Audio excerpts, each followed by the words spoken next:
Olá, sejam bem-vindos à aula de hoje, nossa aula 2 de biossegurança. Espero que vocês estejam animados. Para iniciar nossa aula, eu gostaria de citar uma frase da doutora Rosana Alves. É uma neurocientista que eu sigo, gosto muito das frases dela. Ela diz: só vive um propósito aquele que é capaz de suportar um processo. E eu gostaria de trazer essa frase para a enfermagem. Nem sempre é fácil alcançarmos com êxito o nosso objetivo. E o objetivo de vocês é se tornarem técnicos em enfermagem. Mas o processo de aprendizado, estágio, aulas práticas, nem sempre é fácil e encontramos muitas dificuldades, não só nessa profissão, mas em todas as profissões, na vida, né? Essa frase pode ser levada para vários aspectos, mas hoje eu quero focar essa frase na enfermagem. E esse processo que vocês estão passando, nós professores também passamos. Eu passei esse processo. E para conseguir alcançar o propósito não foi fácil, mas se nos esforçarmos e se estivermos focados no nosso objetivo, nós conseguimos, né? Sempre com a ajuda de Deus. E o nosso esforço. Quando eu comecei na área de enfermagem, eu fiz o curso técnico e eu estudava fora. Então eu me lembro que na época eu trabalhava em 2 empregos, porque eu não tinha um emprego fixo. Então eu precisava trabalhar em 2 empregos para ganhar um pouquinho melhor. E todos os dias tinha que viajar para ir para o curso técnico. Não dirigia, não tinha carro, eu ia com o ônibus da prefeitura, saía do trabalho, ia para o outro trabalho, depois pegava o ônibus, ia para a escola, chegava à tarde e no outro dia começava a rotina tudo de novo. O meu curso era de segunda a sábado.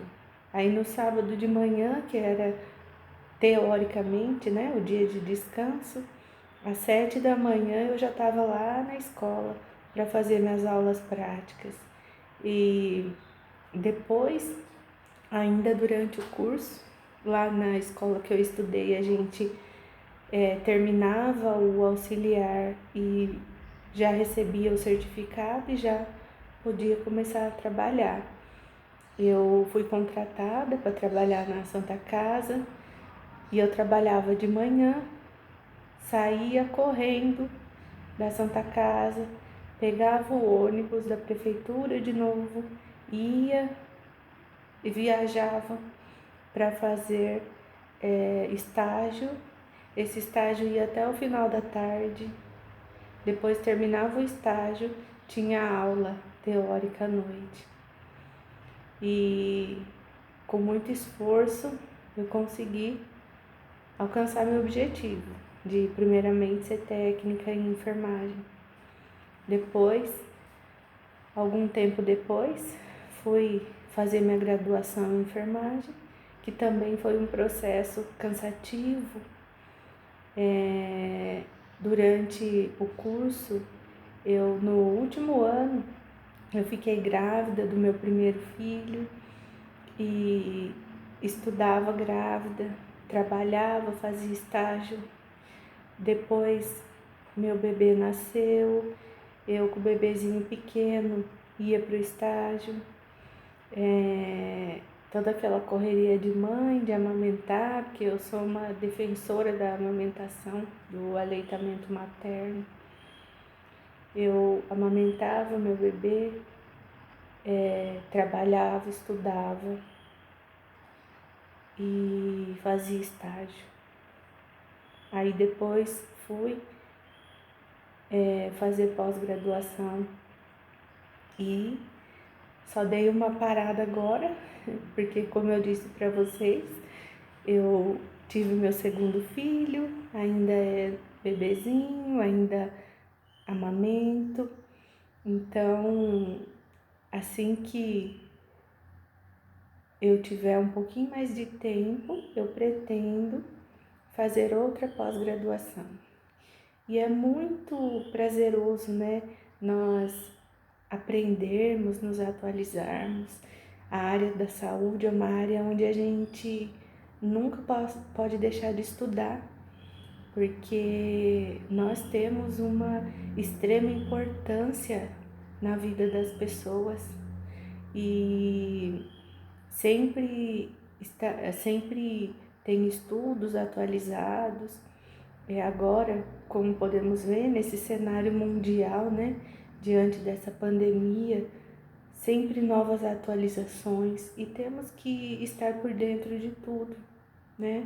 Porque o conhecimento, ele é algo que ninguém tira de nós. E o conhecimento, ele nos deixa um pouco mais seguros, né? Na hora de atuar, na hora de prestar cuidados ou até mesmo orientar, né? As pessoas que necessitam da gente. Então, vamos agora para o nosso foco, né? Que é a continuação da aula de biossegurança. Vale lembrar que vocês não fiquem com dúvidas, por favor. Encaminhem suas dúvidas no meu e-mail. Eu estou à disposição, estarei esclarecendo as dúvidas e para juntos podermos atuar aí na enfermagem utilizando a biossegurança, certo? Então hoje nós vamos dar continuidade nos assuntos da apostila, falando dos cuidados com a limpeza. Então vamos lá? Para falarmos de limpeza, nós temos que falar de higiene, né? A higiene, ela é a primeira maneira de tratar os micro-organismos, impedindo dessa forma a sua proliferação, com o objetivo de remover a sujidade e reduzir a população microbiana, e com isso diminuir a contaminação do ambiente hospitalar. Não tem como falar de higiene, limpeza, sem falar sobre a higienização das mãos, a lavagem das mãos, né? Um tema que sempre foi muito discutido nos cursos de enfermagem, um tema que as professoras de estágio, principalmente, sempre estão batendo na tecla com os alunos, né, da importância da lavagem das mãos, o quanto é importante isso. Nós podemos observar em hospitais, instituições de saúde, que sempre vai ter cartazes, né, explicativos sobre a lavagem das mãos. E acredito que vocês já falaram muito sobre isso, né, no decorrer do curso. E não tem como falar sobre a lavagem das mãos sem falar sobre a Florence Nightingale.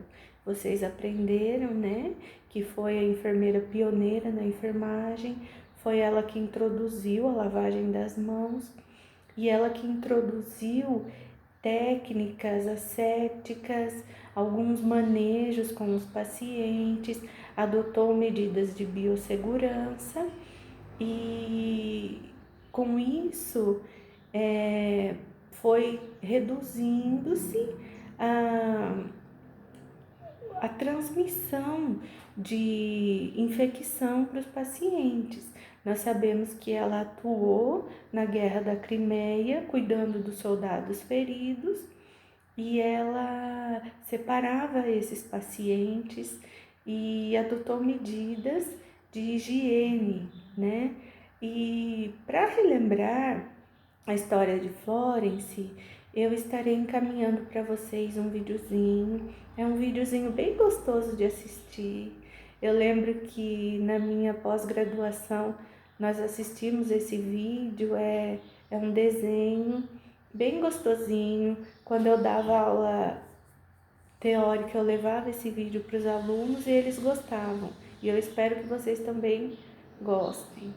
E é algo de extrema importância para relembrar, né, a história de Florence, das medidas preventivas, e também será muito útil tanto nas aulas de saúde coletiva, como para vocês também nas aulas, nas demais matérias, porque a enfermagem é uma coisa só, né? Então vamos dar prosseguimento. Vamos falar um pouquinho da classificação da limpeza. Nós temos a limpeza concorrente e a limpeza terminal. Então vamos explanar um pouquinho esse assunto. A limpeza concorrente é aquela realizada diariamente com água e sabão, ou álcool 70%. Ela remove a poeira e sujidade acumuladas ao longo do dia, no mobiliário e em materiais. Essa limpeza ela é realizada no dia a dia, né? Ali no quarto do paciente, em todos os utensílios que têm sujidade visível. Vocês já devem, né, ter ido visitar ou ficar com acompanhantes em hospitais, ficar como acompanhantes em hospitais, visitar um parente, visitar um conhecido que está internado. E vocês devem ter observado que tem os funcionários da limpeza que fazem a limpeza diária do quarto, onde eles estarão limpando o chão, lavando o banheiro, e a enfermagem fica responsável pela limpeza dos mobiliários, como a mesinha de refeição, após as refeições do paciente, a cama, né? Quando o paciente ele evacua ou apresenta bastante diurese, e quando tem sangue visível, secreções ali que acabam sujando aquele colchão, a enfermagem faz a limpeza concorrente. Em hospitais de pequeno porte, são contratados funcionários para atuarem na lavanderia, na zeladoria, que vão fazer a função da faxina em geral, certo? Mas eles são treinados pela CCIH, eles vão fazer essa limpeza, essa limpeza do ambiente ali hospitalar, de acordo com protocolos e de acordo com as orientações, sempre visando a minimização de riscos para o paciente. Em hospitais de grande porte, são contratados enfermeiros para fazer esse trabalho, certo? Então, são enfermeiros que realizam essa função de fazer a faxina no ambiente hospitalar. Temos também a limpeza terminal, que ela é realizada com solução desinfetante quando o leito é desocupado em razão de alta, óbito ou transferência do paciente, ou no caso de internação prolongada. Ou seja, gravem, limpeza terminal é quando termina o tratamento desse paciente por algum motivo. Motivo de alta, quando esse paciente vai para casa, quando ele evolui para óbito, quando ele é transferido ou para outro quarto ou para outro setor, ou para outra instituição, ou no caso de uma internação prolongada. Aí, no caso da internação prolongada, já não se enquadra no termina o tratamento.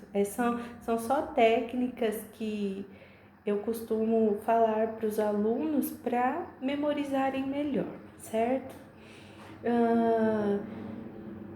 No caso de uma internação prolongada, se o paciente fica muito tempo naquele leito, às vezes é necessário fazer uma limpeza terminal, porque a limpeza concorrente não se torna tão eficaz em casos de internações prolongadas, né? Então, sempre com o objetivo de minimizar os riscos de infecção para o nosso paciente, certo?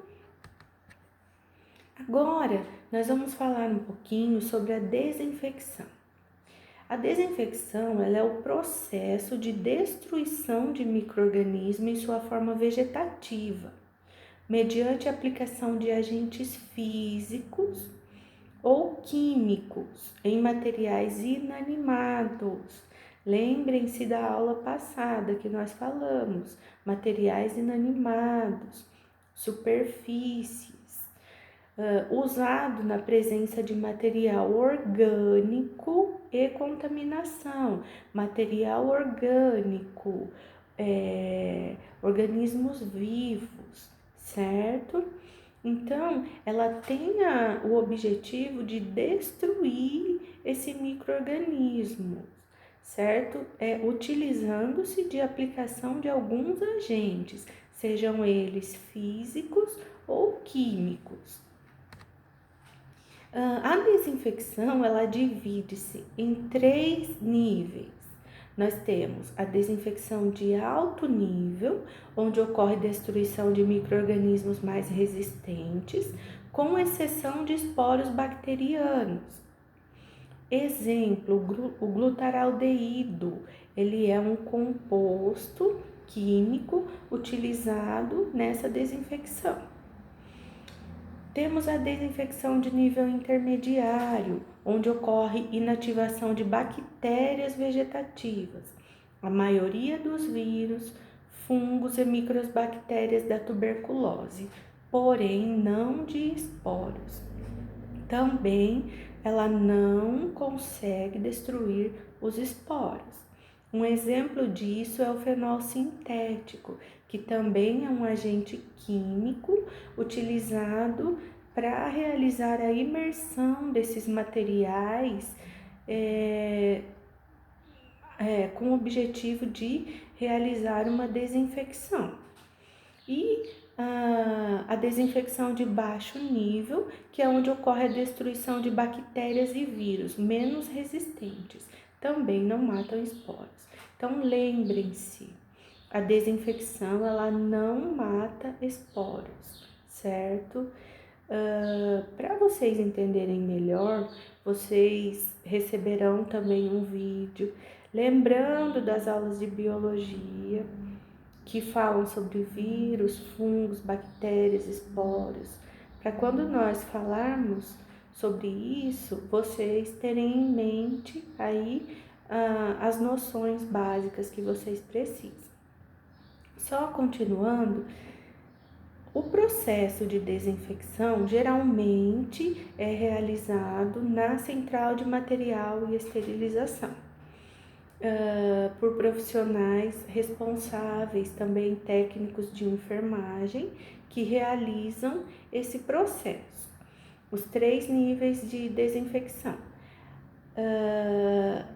A desinfecção, ela é feita por imersão, na maioria das vezes.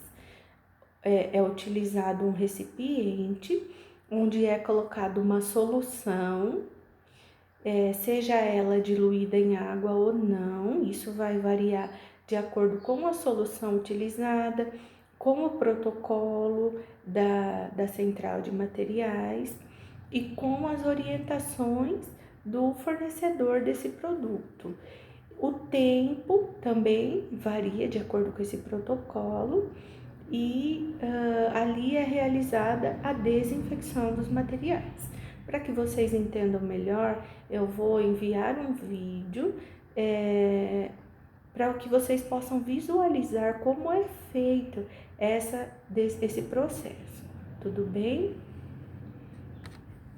Agora nós vamos falar um pouco sobre a esterilização.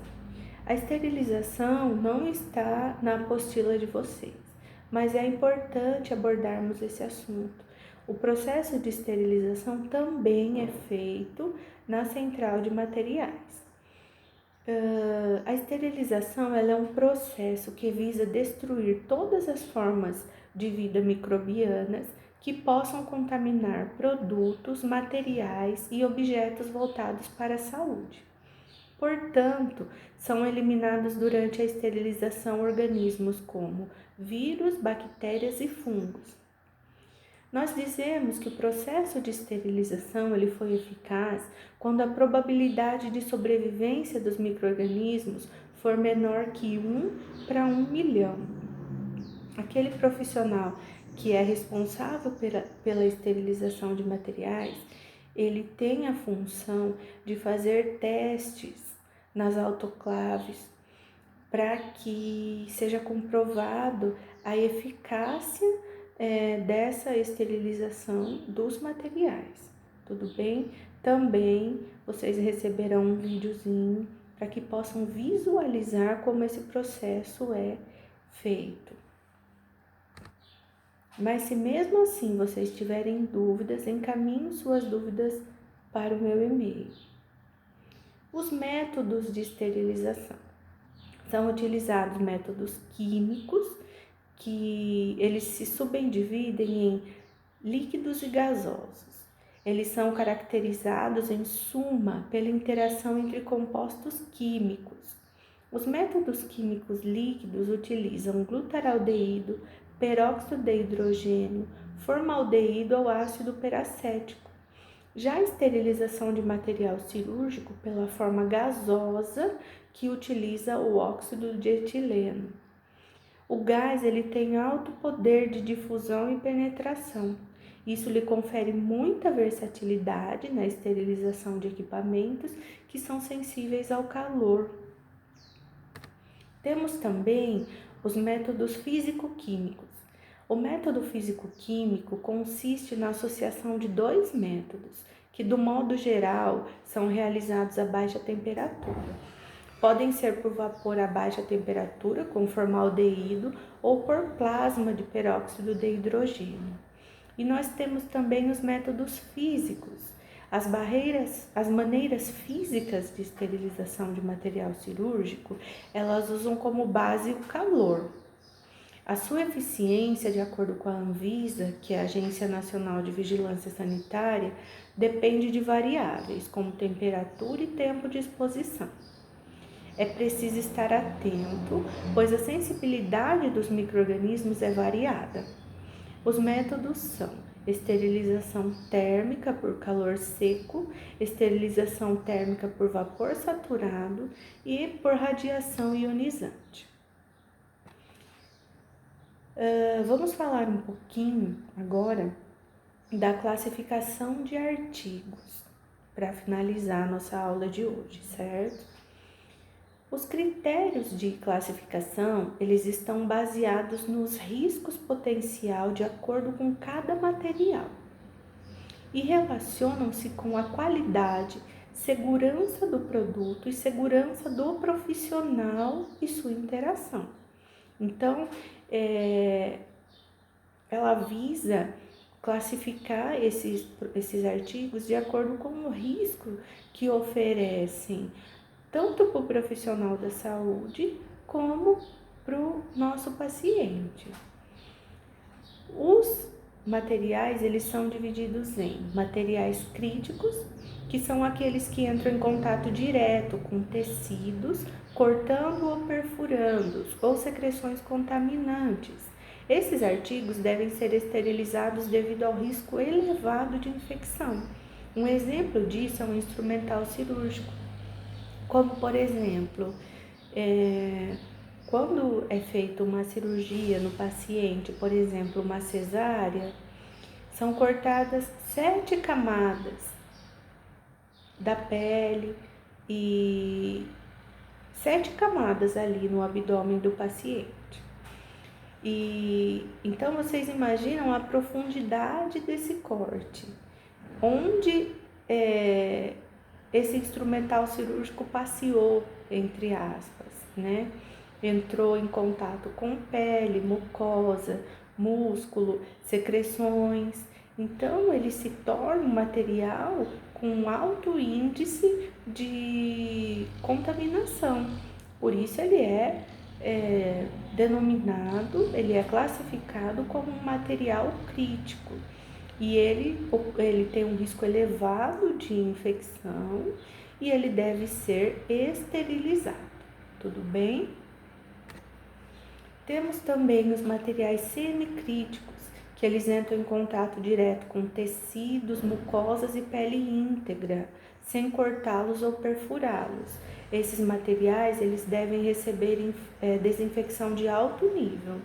Um exemplo desses materiais são equipamentos respiratórios como inaladores, máscaras de macronebulização, endoscópios, termômetros, certo? Esses materiais, eles entram em contato com tecidos, mucosas e pele íntegra, porém não corta e nem perfura, mas vai entrar em contato, no caso dos equipamentos respiratórios, entra em contato com secreções nasofaríngeas, tá? Que também, através dessas secreções, podem ser transmitidos doenças.